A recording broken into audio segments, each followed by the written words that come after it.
Assalamualaikum warahmatullahi wabarakatuh. Alhamdulillahirabbil alamin. Saya ucapkan terima kasih kepada Bapak Gunawan dan Bapak Sukadi selaku dosen pengampu mata kuliah Etika Profesi Penjualan Pertanian. Saya ucapkan juga terima kasih kepada rekan-rekan sekelompok kami, rekan-rekan mahasiswa dari kelas PPA dan PPBB. Dan tak juga lupa saya ucapkan alhamdulillah karena dapat bertemu kembali dalam kegiatan perkuliahan hari ini dengan agenda presentasi dari kelompok kami, yaitu kelompok 3 kelas PPBB.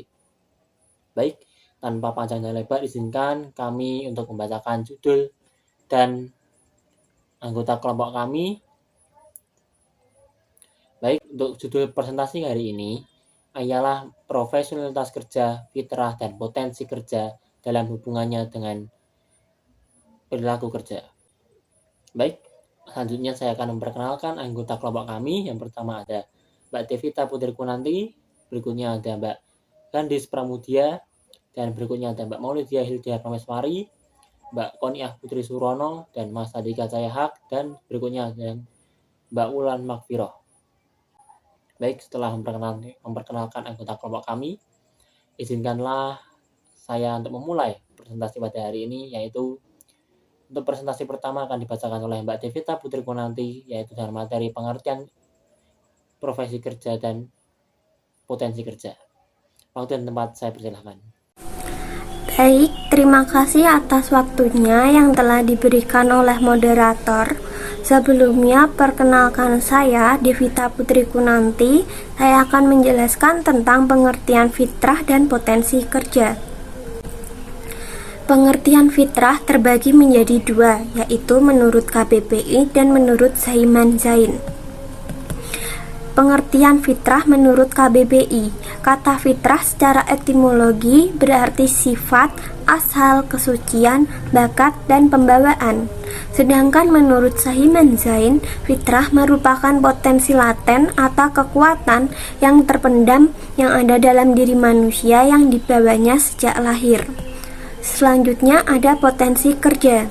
Potensi kerja dalam KBBI berarti kemampuan yang masih terpendam dan siap untuk diwujudkan dan dapat dimanfaatkan dalam kehidupan manusia itu sendiri. Dari pengertian fitrah dan potensi dapat disimpulkan bahwa fitrah atau bakat yang dikembangkan akan menghasilkan potensi dalam diri kita. Selanjutnya, dalam potensi akan terjadi suatu perilaku dalam diri seseorang. Contohnya, seorang penyuluh pertanian tentunya harus memahami betul tentang tupoksinya, yaitu melaksanakan penyuluhan yang profesional, diawali dengan merencanakan kegiatan yang baik dan benar, yaitu melaksanakan identifikasi potensi wilayah atau IPW yang berorientasi agribisnis. Inilah data besar yang harus dipunyai oleh seorang penyuluh pertanian. Mengetahui potensi dan masalah serta solusi pemecahan masalah yang akan diberikan oleh penyuluh pertanian yang nantinya akan dituangkan dalam program penyuluhan di tingkat desa, kecamatan, kabupaten, dan provinsi ataupun tingkat nasional. Potensi kerja adalah kekuatan-kekuatan dan kapasitas-kapasitas psikologi yang ada dalam diri atau individu yang nantinya menjadi semangat untuk mendorong munculnya perilaku kerja cerdas. Sekian, terima kasih.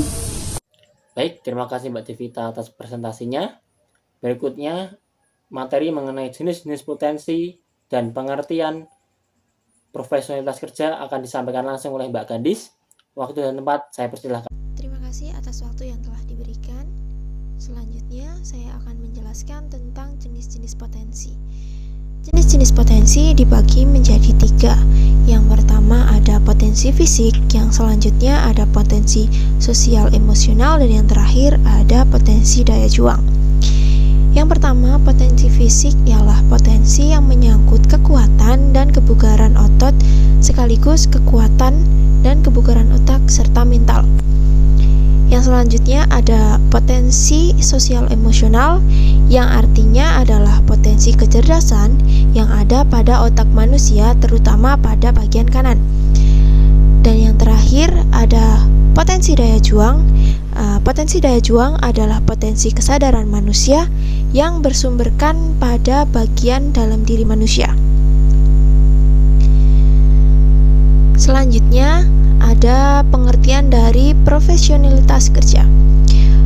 Profesionalitas atau profesionalisme kerja adalah sebuah sikap kerja profesional yang merupakan perilaku dari seorang pekerja yang mengacu pada kecakapan, keahlian, disiplin dalam bentuk komitmen dari para anggota suatu profesi untuk diharapkan dapat mewujudkan dan meningkatkan kualitas profesionalnya dalam menjalankan profesi dengan kode etik profesi.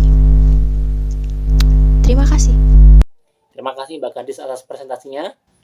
Untuk berikutnya, materi mengenai aspek-aspek untuk mengembangkan profesionalitas kerja dan langkah-langkah peningkatan profesionalitas penyuluh pertanian yang akan disampaikan langsung oleh Mbak Maulidia Yuda Parmeswari. Waktu dan jaringan saya persilakan.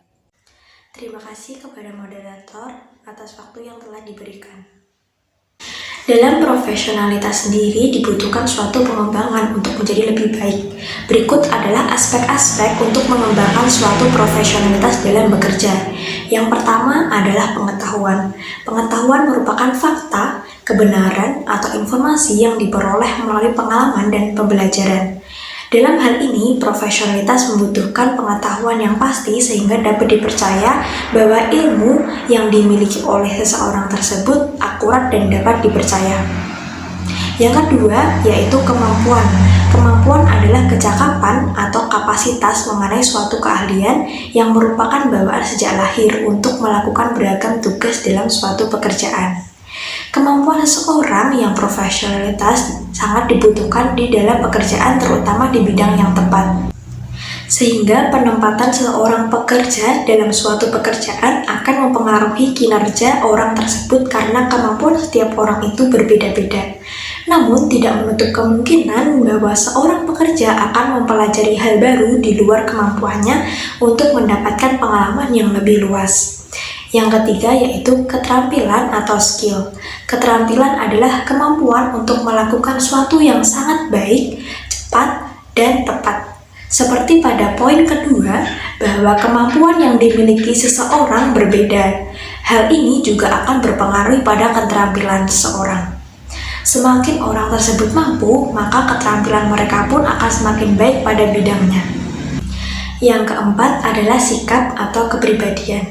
Kepribadian adalah cara seseorang individu bereaksi dan berinteraksi dengan individu yang lain. Kepribadian dibagi menjadi dua, yaitu kepribadian yang baik dan kepribadian yang buruk. Pastinya teman-teman semua sudah bisa membedakan mana kepribadian yang baik dan kepribadian yang buruk. Yang terakhir yaitu kebiasaan. Kebiasaan adalah perbuatan manusia yang tepat dilakukan berulang-ulang dengan hal yang sama. Kebiasaan orang yang memiliki profesionalitas tinggi pasti baik dan tidak berdampak buruk pada orang lain.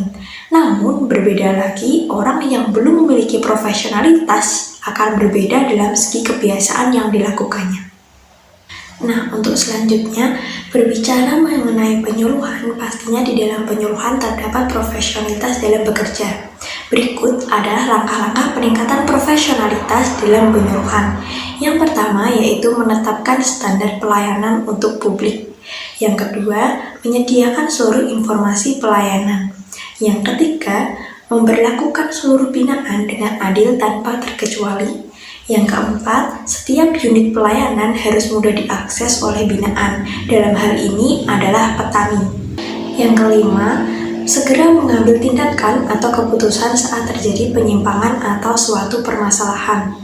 Yang keenam, menggunakan sumber daya alam dalam organisasi secara efektif dan efisien, baik itu sumber daya alam maupun sumber daya manusianya. Yang terakhir yaitu selalu mencari pembaharuan dan meningkatkan kualitas pelayanan untuk binaan. Baik, terima kasih Mbak Maulidia atas presentasinya.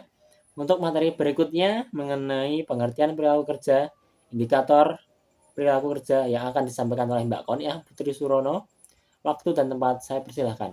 Terima kasih atas waktu yang diberikan kepada saya. Di sini saya akan memaparkan mengenai pengertian perilaku kerja dan indikator perilaku kerja. Pengertian pelaku kerja yang pertama yaitu menurut Tiden 1996, pelaku kerja adalah tanggapan atau reaksi individu yang timbul baik berupa perbuatan atau sikap maupun anggapan seseorang terhadap pekerjaannya dan kondisi kerja yang dialami pada lingkungan kerja serta perlakuan pimpinan terhadap karyawan itu sendiri. Yang kedua, menurut Robbins 2002, pelaku kerja yaitu bagaimana orang-orang dalam lingkungan kerja dapat mengaktualisasikan dirinya melalui sikap dalam bekerja. Selanjutnya ada indikator perilaku kerja menurut Griffith 1973. Yang pertama yaitu social relationship.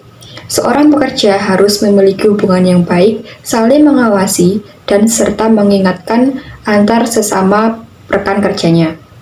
Yang kedua ada task competence. Terdapat tanggung jawab dan kesadaran dari setiap pekerja karena mereka mempunyai kemampuan untuk melakukan hal tersebut. Yang ketiga ada work motivation. Adanya tujuan saat melakukan pekerjaan. Tujuan tersebutlah yang membuat bersemangat dalam melakukan pekerjaannya. Lalu yang terakhir ada initiative confidence. Percaya diri dengan pekerjaan yang sedang dilakukan sesuai dengan job desk yang telah ditentukan. Terima kasih, saya kembalikan lagi kepada moderator. Terima kasih atas presentasi dari Mbak Konia. Materi selanjutnya ialah mengenai hubungan di antaranya dan kesimpulan dari presentasi kali ini yang akan disampaikan oleh Mbak Ulan Makfiro. Waktu dan tempat saya persilakan. Baik, terima kasih atas waktu yang telah diberikan. Di sini saya akan menyampaikan mengenai hubungan di antaranya dan kesimpulan dari PPT yang telah kami paparkan tadi.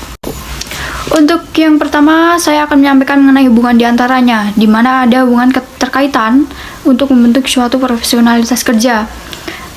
Yang pertama mengenai bakat atau fitrah, di mana fitrah ini sudah ada sejak kita lahir, dan ketika bakat itu dikembangkan, maka akan membentuk potensi kerja. Potensi kerja yang baik akan membentuk perilaku kerja, di mana perilaku kerja ini jika dilakukan secara terus-menerus akan membentuk profesionalitas kerja. Untuk kesimpulan dari PPT yang telah kami paparkan tadi, yaitu sebagai makhluk ciptaan Tuhan, pastinya manusia harus bersyukur atas fitrah yang telah diberikan oleh Tuhan, karena fitrah merupakan kemampuan yang ada sejak kita lahir, dimana jika fitrah itu dikembangkan dan terus digali akan membentuk suatu potensi, terutama saat kita bekerja atau yang disebut potensi kerja. Setiap manusia memiliki potensi yang berbeda-beda, potensi dalam hal fisik, emosional, daya juang, kedisiplinan, kepintaran, dan yang lainnya. Namun, potensi yang dimiliki harus jalan dengan sikap profesionalitas kerja. Profesionalitas kerja dibutuhkan dalam dunia kerja dengan tujuan untuk diharapkan dapat mewujudkan dan meningkatkan kualitas profesionalnya dalam menjalankan profesi dengan kode etik profesi. Mulai dari fitrah, potensi, serta profesionalitas kerja sangat berhubungan erat dengan perilaku kerja. Perilaku kerja terbentuk sesuai hati nurani dan kebiasaan dari masing-masing pribadi. Terima kasih, saya kembalikan kepada moderator. Baik, terima kasih Mbak Ulan Makfiro atas presentasinya. Itulah hasil presentasi dari Bapak kami mengenai membahas tentang pengertian aspek-aspek dan langkah-langkah untuk membentuk perilaku kerja yang baik dalam dunia kerja nanti, sehingga para siswa dapat mampu menerapkannya, sehingga ketika nanti mahasiswa memasuki dunia industri, mereka akan melaksanakan kegiatan profesional kerja dengan baik. Baik, itulah yang dapat kami sampaikan. Bila mana ada kesalahan kata, ada kekurangan yang dalam kami sampaikan, mohon maaf sebesar-besarnya. Terima kasih atas perhatiannya. Karena sepenuhnya kesempurnaan hanyalah milik Allah dan lagu kesempurnaan hanyalah milik Rizky Febian. Saya ucapkan terima kasih. Wassalamualaikum warahmatullahi wabarakatuh.